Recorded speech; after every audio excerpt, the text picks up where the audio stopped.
Good morning, everyone. Good morning. Glad to see you here after all the festivities yesterday. We know who the troopers are, that's for sure. First off, I want to open this up. It's going to be a Facebook Live event, which is terrific. And so behave. Those questions. What I want to do is I'd like to, number one, FAMP is extremely proud to have Angel Oak as one of our power sponsors this year. You talked about the pioneers in the non-QM industry. I use them myself. This is the man I torture probably on a daily basis. And he still talks to me, so we can put a lot of pressure on. But honestly, one of the best and the most professional outfits out there when it comes to non-QM. Do not think, don't miss an opportunity to go talk to these guys at the booth. They're all super friendly. They all really want to help you grow your business and do it the right way. So encourage them, support them, and I really want to thank you guys again for the support this year in helping FAMP to get to the place we want to be. We can't do it without the help of premier lenders like you guys are. So I'm going to open the show, turn it over, and thank you. Appreciate it. You're welcome. I am tethered to this today, so because our remote clip is not working, so we've got a great room here today, everyone. I'm John Bernard, Regional Vice President of Sales here at Angel Oak Mortgage Solutions, and I'm humbly honored to have the opportunity to work with all these great AEs here. And just in Florida, you have almost 40 years of experience just at Angel Oak, which is amazing. So, and I know all of you guys know everyone here. So, what we're going to do, we're going to talk about what non-QM is today. We're going to talk about how you help you close more loans. And it's so important to be in touch with your account executives today because since June 1st of last year, we've had 34 enhancements. And just this past Monday, we had more enhancements. So we're going to talk about that today. We're vertically integrated. What does that mean to you? You're not going to close a loan, get a clear close with us, and then have more conditions because that non-QM lender has to go back to their end buyer of that loan and find out, oh, they want these two more conditions. With us, we know the loans we're going to close. That 40 years of experience from the pre-qual level is what you're going to get up front. 25 securitizations, almost $9 billion. Again, the largest, in 2019, we were the largest non-QM lender, and then we're the market leader. You have access to our underwriters, so those of you that have closed loans with us, you know that, right? You can call your underwriter, you have access to a couple of guys over there, nodding their heads, appreciate it. Common sense. It's not just common sense. Again, they're pre-underwriting your files, right? So when they tell you, yes, we're going to close that loan. We help you differentiate yourself. Let me just take a quick poll here. How many of you guys, a lot of you guys here, have closed a non-QM loan? Right? All right. So a good portion of the room, thank you. That loan's going to close. We're going to talk about that a little later on. Largest non-bank private capital, $8 billion compared to everyone else. Again, non-QM. We do still have to abide by the ability to repay, right? These are just the differentiators between non-QM and QM. And I really believe this is the biggest misnomer about non-QM today versus subprime back, a dozen years ago. Just look at these statistics here. There was no regulation back then, right? You breathed on a mirror, you got a loan, right? Pre-2007. Now, obviously, the ability to repay. Created income, no documentation for owner-occupied. I purchased my house 17 years ago. I did an 80-20 loan. I got money back at the closing table. I mean, that was crazy, right? Here, everyone's got money down. Appraisals, now it's an independent. This last statistic here 620 score, 83% LTV, 40% DTI. This is our borrower today, 740 score, 75% LTV, and a 33% DTI. Compare that to your FHA borrower today, right? This borrower, I'd lend my money to this borrower. Here's the opportunity. This is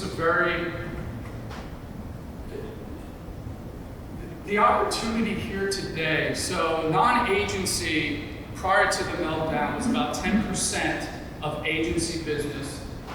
And then in 2004, you can see 2004 through 2007, it was 32% of agency business. That was out of whack, right? And in a couple of years during that time, it exceeded agency business. Well, here we go, 2008, obviously, 2009 to 13. We're only 2% of agency business today. Really what this slide should tell you is the opportunity, that $150 billion opportunity is out there.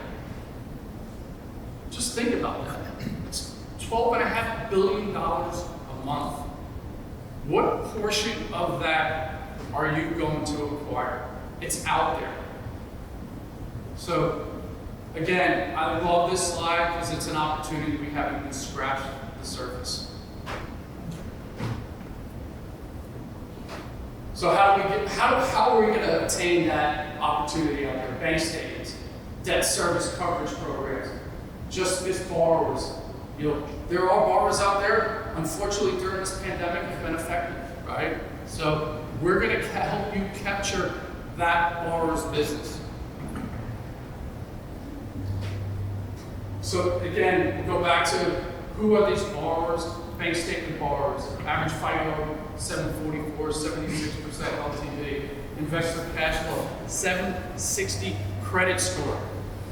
There's so much, and you guys are feeling the pain right now with the overlays from GSEs, with 7% of your portfolio cannot be more non-owner occupied and second homes. We're going to help you capture that business and not lose any of those borrowers. Just missed prime, even the just missed prime borrowers, a 735 score, 80% LTV. That's a good borrower. Why should you originate these, right? Let's talk about it. Differentiate yourself with realtors and borrowers. Do the loans your competitors don't know how to do yet, right? Most of this room, thank you, most of this room raise their hand when you say who's originated a non-QM loan. I go around a lot of times and I talk at these conventions and stuff like that. And usually it's only, we do webinars. 30% of the people in our arena have not originated, or 30% have originated a non-QM loan. So there's 70% out there that have not. They're going to find someone who's going to lend them that money. So if you say no to that borrower, they're going to find someone who's going to get that loan done. We get, Stephen, you can tell me how many people a day contact Angel Oak directly? Oh, 20, up to 50. 50 a day contact Angel Oak directly because they've been told no so many times. So guess what they're doing? They're doing their research. And what we'll do, we'll funnel those borrowers back out to you, to people who know how to close non-QM loans. So again, do them because that borrower is going to get done. Increase your earnings, right? We all know about it. It's a 2-for-1 deal. You're going to close that borrower, and then guess what? 12, 24 months, 36 months down the road, you're going to refinance that borrower down the road. So we call it a 2-for-1. So close that loan. What's the loss of not doing that? That borrower is going to find an LO that's going to do that, and guess what? They're going to turn that over to a realtor, and then you're not, that realtor's going to say, well, why didn't you close that? Why didn't you get this borrower? So, again, friends and family, self-employed people like to hang around with self-employed people, right? Relationships, earnings. Again, here's the potential. 36% of the homes are rentals, right? Again, let's talk about the overlays, you know. Our debt service coverage program has increased almost 10 percentage points prior to this overlay. It's 35% of our business today. So, self-employed people, you know, I have a coworker who said, you know, there's more self-employed people than there are VA borrowers. How many people have closed a VA loan here? Right? Think about that. There's more self-employed borrowers than there are VA borrowers. There's still people out there, and it's probably going to increase, unfortunately. There are people out there who've had credit problems during this last 18 to 24 months. So think about those borrowers. And we're going to continue to enhance our programs as these programs continue to perform. Okay, refis. Again, the opportunity, refis are going down, right? Rates are going to go up. The 10 years playing around about 1.3 right now. But it's going to go up. We all know that, right? You're going to lose income. Why not work with non-QM? Our spaces continue to grow. We had a record month last month. This is just telling you where, obviously, the 30-year fix is going to go. These are underserved borrowers. Why not work with them? Jumbo borrowers, credit issues, all those little fancy here. I'm going to turn it over here. Scotty, you want to talk about bank statements? And unfortunately, these slides are not updated because we've had a huge enhancement last Monday. So, Scotty. Yep.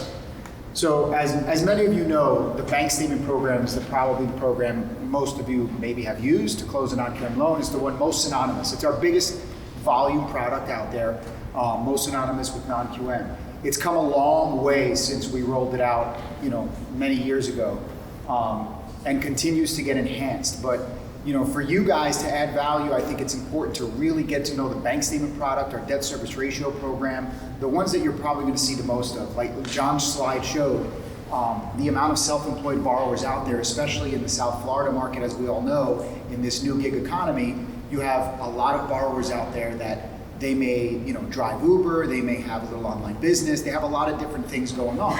So that's where the flexibility of this program is really going to help benefit you. And we'll try and touch on a few different, you know, cool little niches that we do that a lot of people are not aware of. But basically, your bank statement program goes up to 90% LTV with a minimum of a 700 credit score. The credit score requirement was just reduced this week overall for the program. We're going down to a 620.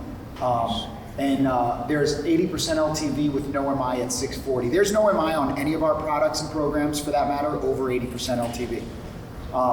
Loan amounts on this go up to $3 million. So yes, jumbos, no problem. We can actually go up to condos, PUDs, single families, of course. Those will all go up to $3 million. The $3 million loan will take you to an 80% loan to value, and you can actually go up to 90% LTV up to $2 million. Okay, so a lot of room there. Self-employed only, obviously you need to be self-employed for 2 years on our bank statement program. There's many different ways a borrower can be self-employed, so we'll talk about all those. But basically, you have 2 ways to do the program. You're gonna have your business bank statement program and your personal bank statement program. So we'll go into the business side first a little bit, because I think that's the one we see most commonly. Business owner has to own their business at least 2 years, has to be a minimum of 50% owner of the business, can use their business bank statements to qualify for the loan. Purchase, refi, rate and term, cash out, etc. The way we do it is we try to make it as easy as possible for all of you to send that business to us. All you really need to do is gather the 24 months bank statements and send them over to your account executive. We will basically get the income calculation run for you. And the way we do it is we're going to total up all of the deposits on your business bank statements, and then we're going to apply an expense factor. By default, we use a 50% expense factor. So if you have $1 million in deposits over your 24 months, 50% is $500,000. We divide that by 12 or 24 months, depending on which we're using. That average income is going to be your monthly qualifying income. Simple, straightforward, okay? Now, in the event, and we see a lot of this today, where you have a business owner that maybe is a service provider, works from home, maybe has a small little office suite, minimal overhead, no payroll, no employees, that borrower obviously has a much lower expense factor. We can go lower on the expense ratio. We can actually go down for a borrower in that situation as low as 30% expense factor, so we'd use 70% of the total deposits if we're able to support it, obviously, with a letter from their tax preparer, accountant, CPA. Make sense? So then you would take that $1 million in deposits divided by, take 30% off the top, you have $700,000 to work with, and then you average that out over your 12 or 24 months. Any questions on that? It's pretty straightforward, okay? Now, business owners can also go personal bank statements, and then on the personal bank statement side is where we're going to fit a lot of our 1099 borrowers, a lot of our Schedule C borrowers, and a lot of those gig economy type borrowers we're talking about. We'll start with the easy one, the business owner. The business owner maybe, for whatever reason, doesn't want to use his business bank statements to qualify. He might be that guy that takes distributions on a monthly basis pretty regularly, and his deposits on the personal bank statements are strong. We can do the same average on the 12 or the 24 months personal bank statements, and if we're using personal bank statements for that borrower, we will count all of the transfers from the business account to the personal account as income. Okay, so we'll average out the deposits, same thing, take your 12 or 24 month average, and because they own a business and we're able to verify that they have a business account, we can use 100% of the deposits on the personal bank statements for that business owner. Make sense? Now, let's take a 1099 borrower.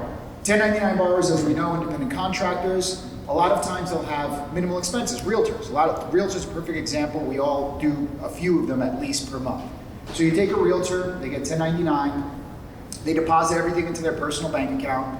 We can take all of those deposits and we apply a small expense factor to the realtors as well. We support it with a CPA letter, tax preparer letter. We can actually go as high as 85% total of the deposits on the personal bank statements for a 1099 borrower, assuming we can support it with the accountant letter, CPA letter, etc. Okay?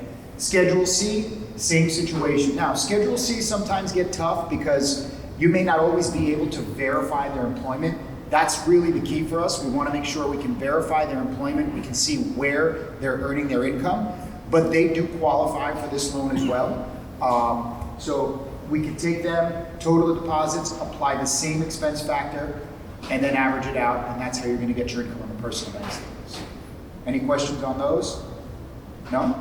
Guys, like I said, we have 40 years of experience just here with Angel Oak, so if you have questions, there's no one better that's going to answer these questions for you. So Yes. Sometimes we run into a challenge of having a self-employed borrower with a W-2, let's say wife or husband, and at that point, the tax returns, what's the issue on the tax returns, and do you just go on W-2s or? Right. Scott, can you repeat the question? Yeah, great question. Actually, I was just going to go right into that topic. It's perfect leeway. So a lot of times you have two borrowers, one self-employed, maybe a business owner or 1099, and then the co-borrower is a straight W-2. And then obviously we can't see the full tax returns because you have yourself, they're filing jointly, and you have your self-employed borrower there. So what we do in that case is, I like to call it a hybrid bank statement loan. We can take borrower A, who's self-employed, and is qualifying via the business bank statements or the personal bank statements, do that income calculation, and then we'll take the W-2 borrower, we'll ask for the last 2 years W-2 only and the most recent pay stub for that borrower, and we can combine both incomes together to qualify the loan. Yep. We'll even use the primary wage earner's credit score in that situation as well. Yeah, we'll use the primary wage earner's credit score in that situation as well, so it comes in handy. Yep. This program will also now go up to 85% LTV on an investment property, which is big. Our debt service ratio program is our most popular for investments, goes up to 80. But on the bank statement program, and this is brand new as of this week, we'll do 15% down on investment properties on the bank statement program, which is huge. And the bank statement program, guys, you know, I think they're very easy to do, especially for you guys. I mean, obviously, when you know the pandemic hit, we started doing a lot of conventional loans, Fannie, Freddie, DULP. So I'm very familiar with those loans and how they work, and we were talking about this last night. I personally think a bank statement loan is easier. I think you have a borrower that understands they don't file taxes, they don't qualify conventionally, and they know that this is probably going to be their only way to get the loan done. And you literally, all you have to do, and I say this a lot when we do realtor presentations, is when you're qualifying your borrower saying, hey, I need your last 2 years tax returns, and I also need your last 24 months of bank statements, right? If you ask that question up front when you're doing your initial interview, now you have all of the information, and when you review those tax returns, if the income's not there, you quickly just pivot to the bank statements, send them to us, we'll run the numbers, and now you can get back to that borrower or realtor and say, hey, here's your buying power based on this bank statement program, and you have all of the information up front. Now they can go out, you can get them pre-approved, and they can go shop for, in a lot of cases, a much higher priced property that they can afford. Any other questions on these? Yes? Well, it's pertaining to your investor products. I live in an area where we have a lot of manufactured homes or back homes. And what's trending right now is that there are investor groups that are going around and buying up these manufactured home properties. They're rehabbing them, bringing them up in their clothes, and they're flipping them, or they're selling them out or whatever.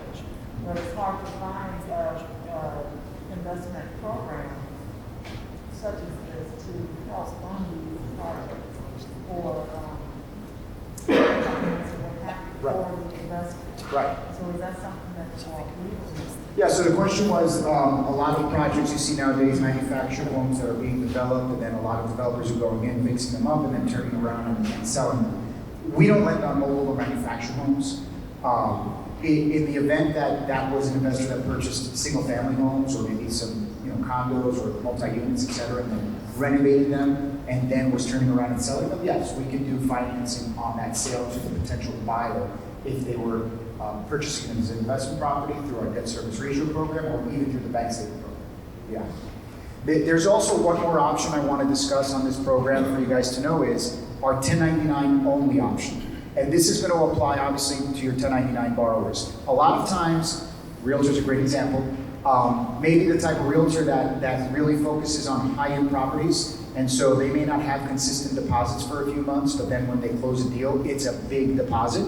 On the bank statement program, we want to see more consistency of deposits, and it may not work, but now we can just pivot and say, hey, get us your last 2 years 1099s only, and we do a year-to-date P&L, so to speak, and we're going to average that income together without ever having to request the bank statements, and we'll use that income to qualify.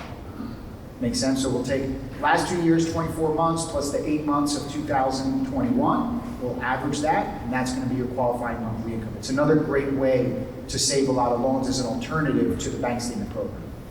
Yes, 2 questions. Their expenses on the year-to-date? Yes, we ask them to list whatever their expenses are. Yes, on the year-to-date. But you're not tax returns. Nope, on the bank statement program, we're never looking at tax returns. There's no 4506. We're not looking into any of that tax information. That's on the 1099 program and on the bank statement program. Correct.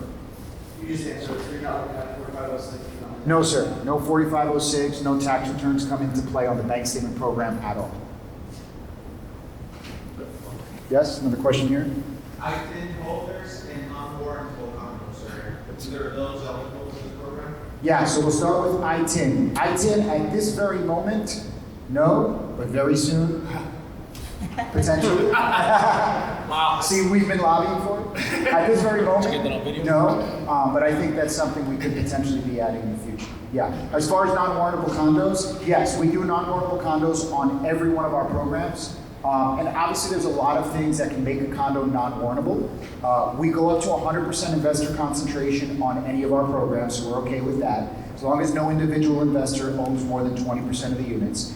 We do have similar reserve requirements to what you're going to see conventionally for reserves on a condo. So 80% LTV and up, you do need 10% reserves. 70% to 80%, we only need 5% reserves. And if they're putting 30% down or more, there's no reserves required. However, where we save a lot of loans from conventional is normally when you have a project that on the current budget is not collecting 10%, it's usually because they've already funded a separate reserve account in previous years. Conventionally, they only care about what's in the 2021 budget. We will take not only what they're collecting in 2021, but we'll add what they've already previously set aside to meet the 10% requirement or the 5% requirement, okay? So we save, that's another good one to know, we save a lot of loans that way that don't qualify conventionally and end up coming over to us for that exact guide. Is there reserve requirements for the Yes, our reserve requirement is 6 month reserves, only on the subject property. Only on the subject property. You got another question there? How about someone who earns W-2 income as well as 1099? That's a good question. So, and we see that a lot. You have a business owner, they have a registered business and they earn money through the business. No, say for example, a nurse. Right. Who has a regular W-2 job, but also works at an agency, and gets 1099. That would be a unique situation if they have W-2 and 1099, right? In that case, we would have to look at what percentage of the overall income is going to be self-employed. If at least 30% of the overall income is self-employed, then yes, we can use the bank statements to qualify them. And if, for example, there was W-2 deposits going in there, we would back out the W-2 deposits, we would count the self-employed deposits, and then we'll still give them credit for the W-2 income by just asking for the last 2 years' W-2s and pay stubs. So they're getting the full credit of the W-2 income by doing it that way. Make sense? Right, but we need 2 years, 1099. Borrower has to be self-employed for at least 2 years, yeah. And then to expand a little more on that, because we do see that, especially nowadays where you have somebody that might have a business set up, and they might want to use the business bank statements, but they also get W-2 from a different job. Yes, we can do the same thing and use both incomes to qualify. But what if they don't have a business set up? They just get 1099 income from? Yeah, 1099 would qualify for the personal bank statement program, or even the 1099 only for that portion of the income, and then obviously the W-2 as well. Cool. One more question here? In that case, would you take a 4506 for the W-2 income? No, because the loan is being underwritten under the bank statement program. Yeah. Yes, technically no 45. Do you look very closely at litigation, or is that not matter? We look at it, obviously, if there's litigation on the project, we ask the question on our condo questionnaire. And if it's a yes, then we're going to ask for an attorney opinion letter. For the most part, it's pretty straightforward. I've closed plenty of loans in condos that have litigation. If the condo association is suing others, or if it's just minor disputes. If we're talking anything structural, safety related, that's obviously going to be an issue. Cool. Any other questions, guys? I'm going to pass it over so they can go on to the other products and programs. But again, the bank statement program is the leader, I think, for the company. It's definitely one you guys should get to know, and we make it as simple as possible. Gather the bank statements, send them to us. A lot of times in real life, if you have a borrower on the line, they don't want you to pull credit yet, they don't want to take an app yet, but they're willing to say, okay, look at the bank statements and tell me what do I qualify for? Just gather those statements, send them to us, we run the numbers for you, get back to you with a number, and then you can move forward for the pre-approval. Make it as easy as possible. Thank you, Scott. A couple of things that Scott mentioned there, while you're getting your tax returns, it's a great point. Get their 24 months of bank statement, because we know how hot this housing market is, you have really, days can waste weeks. So get that up front if they're telling you they're self-employed. The other thing I love is you can actually increase that borrower's purchasing power, right? That's pretty powerful, especially when you're dealing with your referral sources, right? So you can tell them, that after their tax returns, maybe they qualify at $70,000, and after you look at their bank statements, now they're $300,000. That's a pretty, 3-4 times increase that purchasing power. That's pretty powerful. We're going to talk about our investor cash flow, and this is critical right now. I mean, obviously with that 7% overlay, and that GSE box is going to get smaller. I promise you, it's going to get smaller. Learn how to do investor cash flow. I've got Stacy Flanagan here in the Tampa St. Pete area. She's going to talk about investor cash flow. Good morning, everybody. So this is actually one of my favorite programs. The Investor Cash Flow is a great program for you guys to get your foot in the door with a realtor. A lot of realtors don't want to see you. What do you have to bring that the guy that walked in the door 5 minutes, what do you have that's different than him? So this program I have found has gotten a lot of brokers into real estate offices because it's something different that maybe they haven't heard of. And a lot of realtors have not heard of this. So this program is called the Investor Cash Flow. A lot of you guys may know it as the DSCR, Debt Service Coverage Ratio Program. This is for investment properties only. They have to own a primary residence. Dodd-Frank says we can't do a no-doc loan on a owner-occupied property. So we require them to own a primary residence so that we can clearly see that this is going to be an investment property. We go up to 80% loan to value. So think about it. You are not giving me any income. You're not giving me any employment. I have no idea what they do. They might be a housewife. They might be W-2. They might be 1099. They might be retired. I don't know. You're going to leave the income and the employment blank on your application. So I have no idea what they do. We're going to lend 80% loan to value to this borrower for an investment property. Rate term or with purchase or rate term. Cash out, we go to 75% loan to value. So all those borrowers that may have purchased a rental property using private mortgages where the rates are through the roof, they may want to refi. We can lend up to 75% of the value of that property to them. Credit scores, we actually go down to a 600, one of our many enhancements that we just made a couple days ago. We go down to a 600 credit score now on this program. 640 will get you 80%, 600 will get you 70% loan to value. We have 4 years seasoning on any bankruptcies, foreclosures, short sale, deed in lieu. Obviously, this is a riskier program, so we're going to be a little bit, have a little bit more seasoning on your foreclosure. With the bank statement program, it's only 2 years. So again, no employment, no income. The loan itself, so you're like, well, how do you figure out what the debt service coverage is, right? So the program is based off the debt service coverage or market rent that the appraiser puts on the appraisal. So if your market rent on the appraisal, which is called your 1007, when you go to order the appraisal, if your market rent covers your PITI payment, your new mortgage payment, 100%, 1-to-1, you're good to go. Now let's say it doesn't. Let's say your PITI is $1,200 a month and actually here's a better example.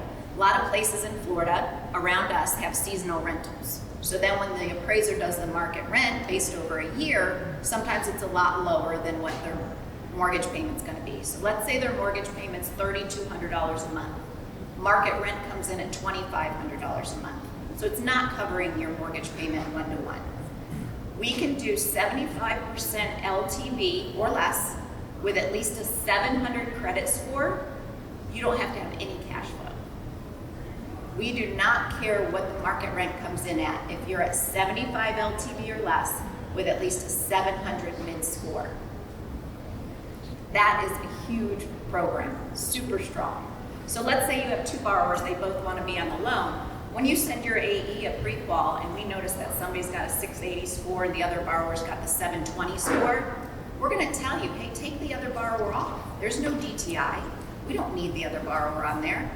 Use the borrower with the higher credit score because you may need the no cash flow or you may want the better rate. So again, where the AE comes in, when you send us the pre-qual, these are things that will work out with you as well. No limit on the number of properties. You have a lot of realtors that deal with investors. They have a ton of properties. They might have 50 properties. We don't have a limit on how many properties they own on this program. Again, I just mentioned that you do have to have a primary residence. Your primary can be free and clear. You don't have to have a mortgage on your primary. Sometimes we get that misconception. The other great thing about this program is we will close in an LLC. The LLC does not have to be seasoned any length of time, so they don't have to have opened the LLC a year ago. They can open it today, and we can close in that LLC tomorrow. The LLC does have to be based for investment properties. You know, they can't own a barber shop and close in a barber shop LLC. So it does have to be for investment properties. Anyone on the LLC does have to be on the loan, max of 2 people. Does anybody have any questions on this program? We do 1 to 4 units, condos, non-warrantable condos, townhouses. Sorry, go ahead. They have multiple other properties like you mentioned. Are you adding them to the REO section? And 2, are you using that as, whether they're to their DTI, whether? So his question was, if they own multiple properties, that guy that owns 20 properties, do you have to list them all in the REO section? That's a lot of work, right? So if their properties are in an LLC or corporation and not reporting on their credit bureau, no, you do not have to list them on the application. And a lot of investors that do own that many properties, they usually do have them protected in an LLC, which is good for you guys because then it's less paperwork. His other question was, do you have to count all those properties in their DTI? This program has no DTI. So there is no DTI on that program. Great question. Go ahead. In the back. You just answered. Oh, okay. So does the LLC have to be domiciled in the same state as the asset? No. Does the LLC have to be in No, the if they same want to open state an as LLC the in asset? Georgia and close in Florida, that's okay. Michael, sorry, are you only getting the rental analysis, or are you doing a full appraisal? If you do a full appraisal, are you looking for a certain condition rating? So it's 1004 is your full appraisal, so you do want the full appraisal plus the 1007, which is the market rent analysis. And yeah, we want to see good or higher as far as, we're not going to do any cost to cure max for us is $2,000, but it's going to be more cosmetic. So we are looking at the collateral because this is, a very strong program, very risky program. We do put a lot of weight on the collateral. So yeah, we don't want something that's falling apart that's going to be a tear down or needs a new roof. That kind of thing's going to have to be taken care of prior to close. Are foreign nationals eligible for this one, or is it a separate program? I'm stealing somebody else's thunder. No, wait, we're gonna do a quick transition here. Hold that Thank thought. you, though. Hold that thought. Awesome. So guys, we're probably about 10, 15 minutes away from closing here. So, but from a recent enhancement, I'm gonna let Carlos come up here and talk about, because he's beat me down for the last 18 months about foreign nationals. So just real quick, you guys, I know there were a couple extra questions too. Feel free to stop by our booth. We are in there. We can answer all your questions. We will be there all day.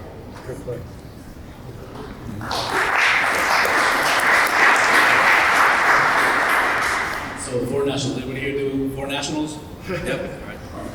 Try to, hasn't worked. So we call it the Fast and Easy program. Fast and easy because it's no income, no employment, no local, U.S. credit, no foreign credit, no letters of translation, nothing like that, right? So we went. What do? We looked at everybody's foreign national program. We had a very successful one back in the day. We actually made it even better than the best programs out there in the market. So what do we say? What's the biggest takeaways that we get from the brokers, or what's the biggest pain points? I got to get the letters translated. I got to get this. I got to get all these conversion rates. I got to get these letters of income. I got to get the property in over there. What's it worth? We did away with all that. So basically, kind of like what Stacy was saying, it's a DSCR. As long as the rental covers my mortgage payment all in, we're gonna be good to go. Okay, max LTV 70%. Okay, we pretty much can do a lot of the countries, with few exceptions, obviously Venezuela or any other countries that obviously there's issues politically and economically. Give us a call. Like all of us, especially in this market in Miami and Florida, we do a lot of these loans, as a lot of you guys see. So we'll be able to tell you if we could do the deal for that specific country. Some countries are on visa waiver programs, Chile, a bunch of them. So technically you don't need a visa, just a passport. Okay? So again, we call it fast and easy because, we always get the calls of, hey, these guys are asking for this letter and that letter and all this stuff from back in Colombia, Brazil. None of that. Out the window, DSCR. Make sure it covers non-warrantable condos. I know you asked about non-warrantable condos. You can do rate term, you can do cash out. There's a lot of flexibility in the program. So that's pretty much it. Any questions on the LTVs? LTVs up to 70%. Yep, on a purchase, condo, condo drops. No hit on condo. Yeah, new construction. No hit on condo. No hit on. We don't limit anything like that. So. Yep, sir. Back. Country restrictions, I'm sorry. country restrictions. Country restrictions. So right now we have a list of those country restrictions. So typically if you're on the OFAC list for your political or economic issues, typically mainly in this country, what do we see? A lot of people coming to Florida, they want to buy from Venezuela. Unfortunately, we can't do Venezuela, as you guys can imagine why. But any other country, we're okay with Colombia, Argentina, Peru, Brazil, which are the ones that we see the most. Yes, sir, right here. Two questions. Venezuelan with a European passport. Yeah. You okay? Good question. Venezuela with European passport, that's a maybe. Where's the income coming from? Is the income is coming from Venezuela? It's hard because obviously the hyperinflation in that country, even though it's this obviously is no income, we still have to look at make sure this loan performs, right? So this isn't a Fannie Mae loan that you guys close. You send it away to the black hole and who knows, right? We got to make sure these loans perform. So we're writing this check with people's money that we know. So we got to make sure that it is a good loan. Unfortunately, the issue also of those countries is not even the paying of the mortgage; it's getting the money out. So it's not like you can get on your Bank of America app and wire $2,500 to the States to pay the mortgage. There's currency, there's cash flow controls. So you can't wire all this money out every month. So we have issues with collecting money. So that makes it very difficult to make sure that we can collect. So that's why, yeah. That leads to my second question. Paying reserves, 24 months, 12 months. Reserves, great question. 12 months in the States. In the States. Yep, 30. We're gonna season here for 30 days, okay, and make sure that we have the ability to make sure that this customer can pay us. Hopefully for this. Any U.S. bank or U.S. bank, FDIC insured, U.S. bank. Or what?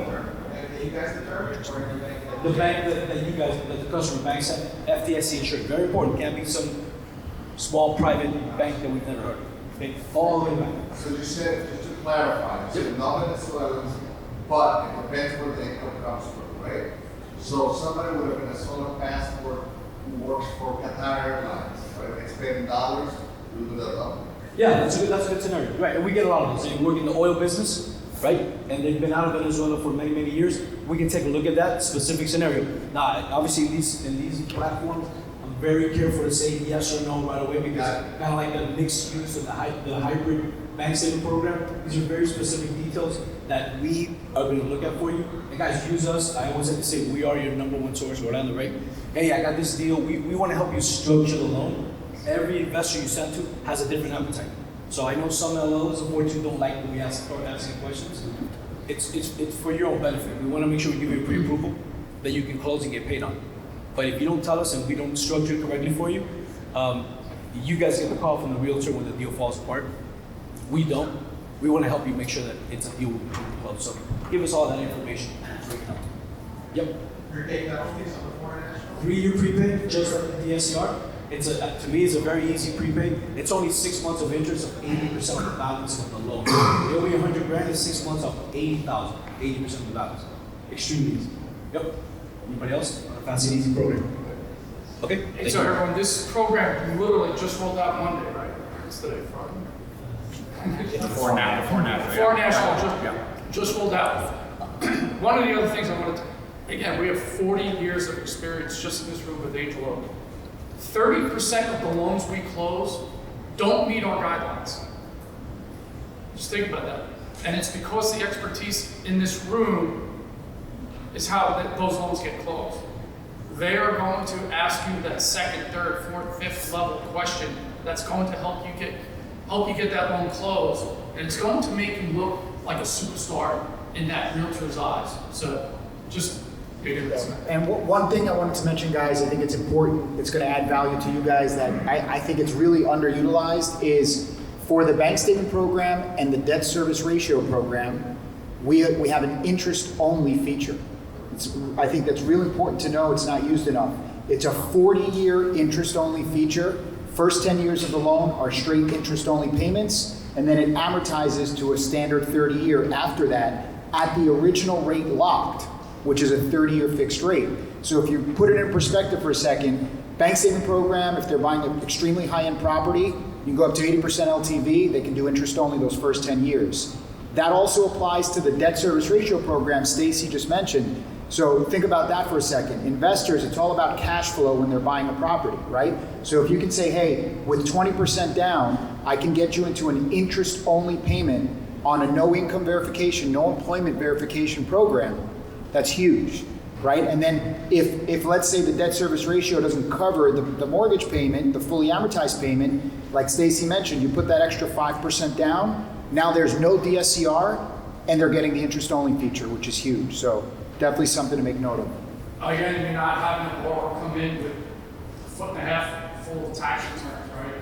No job, no income. So I know we're pushing up against time. Asset qualifier, we've got it. Think about someone maybe who just got a large settlement. This program just got enhanced about 6 months ago, where the assets only have to be seasoned for 6 months versus 12 months.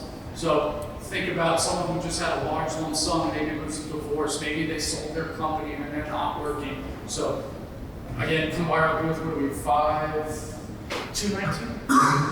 219? 209. Leslie, you want to talk about platinum quickly here? Jumbo? Okay, I thought I was going to do the portfolio. Let me see. We'll talk about platinum 5 years. Yeah. All right, so can you hear me? All right. So Platinum Jumbo, again, we just came out with this, what, about a month ago maybe? So we're actually willing to go up to 95% loan to value. Again, no MI on any of our products, no matter what the LTV is. And again, purchase or delay financing. Delay financing, again, a fantastic feature, especially, on the jumbo products. You got these wealthy individuals, you just got millions laying around and they don't got time. It's a hot deal, they want the deal, and they'll just go in cash. And I literally have done a few just in the last few months, where these guys have gone in $2 million. Cash, no problem, I got it in my pocket. But yeah, they want to eventually recoup it, and so we'll do delay financing. And we'll do it up to 95% LTV if they qualify for it. Still 85, right? I'm sorry, 80% still on the cash out. Interest only, we'll go up to 85% interest only on any of our products. So Scotty was mentioning the bank statement program earlier. We'll go actually up to 85% interest only. Okay, at 90 we won't go 90, we'll go up to 85. Credit scores are still at 660. This one does require a little bit more seasoning on what we call housing events or foreclosures, bankruptcies. So it's a little bit higher than the bank statements or other programs where we just required to. Again, loans up to $3 million at 80 LTV. We'll go up to the 95 at $2 million or lower. But once we go over the 2 million mark, then we are capped at 80 LTV. Owner occupied, second homes, non-owner occupied. Assets, only 30 days. One of the things Leslie mentioned, delayed financing. We're seeing so much more of that these days because of what he said. It's such a hot market right now. That borrower has that asset or those assets to put down on that property, but they want that asset back. They don't want to tie it up in their home. Think about that. We do that. All of our programs, purchase, refi, cash out.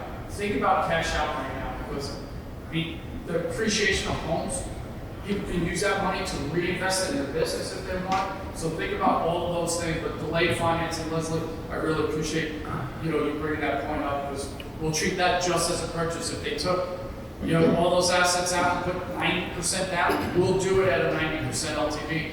The other thing we just enhanced, correct me if I'm wrong, 85% LTV on second homes and non-owner occupieds on this program. 85%, no MI. Again, less money down. I remember Carlos, when we used to talk about foreign national, less money down, use that money for maybe another investment property, right? Continue to. And one last bullet point, also the last one-year tax return, okay? So for your self-employed borrower, 1-year tax return available on this program. So I think that's also a very important feature on this one. I know we're getting close to time. We're going to have Jerry talk about portfolio select, and then I'm going to rush through the rest of this stuff. Good morning, everybody. The Portfolio Select program, this is the program for somebody that just had some sort of seasoning event, some sort of short sale, bankruptcy. This program goes up to 90% LTV. That's 90% one loan with no MI. Credit score starts at the 620, middle score 620. 1 year seasoning for forbearance, short sale. That's huge. So if you had a borrower who just had a short sale and the short sale was 16 months ago, now we can do a loan for them. 2 year seasoning for bankruptcy.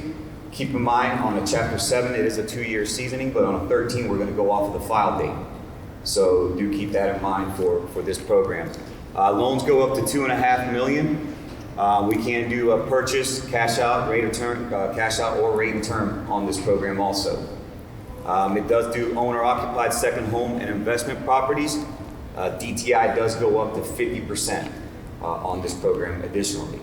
1 year tax returns is also available on the Portfolio Select program. So just think of this program more for that borrower who had some sort of a event recently. This is going to fall under the Portfolio Select program.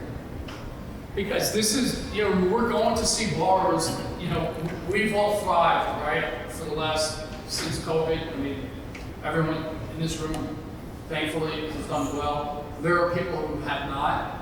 This program's going to be for those borrowers, right? So, again, you know, if they come to you and say, yeah, you know, my business shut down, think about this. This is, you know, 2 year bank. This is truly that 2-for-1 program. Get that borrower, yeah, those rates might be in the 6s. You know, get that borrower in that house, let them get that appreciation. And then 2 years, 3 years down the road, refinance them. Right? This is truly the 2-for-1 program. Yeah, this is going to be your full doc borrower that for whatever reason did not qualify conventionally. We're going to get them done in this program full doc. Down to a 600 credit score, which is yeah, good. that was just recently, this Monday. These lights are updated. Client Jomo. I mean, I know we've got to hurry up here, technology. We've got a pricing tool on our website called Quick Call. Quick Call, sorry. You put in 7 pieces of information, it'll display your rate. These guys are available 24/7, right? 23 hours a day, you guys know what's available. This is available 24/7. So, I know we gotta go. Quick Call. Again, this is how you get us the information, the 1003 credit report, the bank statements, easy, drag and drop into this box on our website, and within 24 hours, the beautiful thing is get those 24 months of bank statements, right? We're going to calculate that income for you. And if they have a decline in income, guess what? We're going to tell you to drop the previous 12, we'll go with the current 12. So we're going to do all that work for you. And again, 40 years of experience in this room. It's crazy. I know we're pushing up against the hour. Come by our booth. We've got all these great booths. So we're here. This, I believe, is the most powerful part of what these guys and girls do every day. They will present on your behalf to realtors, right? Use them. They come in. They don't say anything about Angelo. They talk about non-QM. Yeah. Your referral sources don't know about these programs, and I promise you, when you talk to realtors, they will get this glazed look over their face because they're going to be thinking about their own loan. I promise you, you will get a loan from a realtor from that presentation. It's the most powerful presentation I've seen ever. Think about CPAs. Why wouldn't you go market yourself to a CPA? Get those self-employed borrowers. It's insane. There's so much opportunity out there. We have a marketing portal. Steve Winnaker runs our marketing department, does a great job. We have social media posts, whether you're directing your marketing towards a borrower or a realtor, everything is done for you. Guys, the box is shrinking. That GSC box is shrinking. Expand your scope here. We can help you do that. Everyone here will do it for you. This is all free to you guys, by the way. Our marketing portal Steve put together is beautiful. Every program we just discussed has a flyer that you can log in and customize 100% with your logo, your contact information, even your own disclosures if you like. And then you can print as many as you want and go to town with them.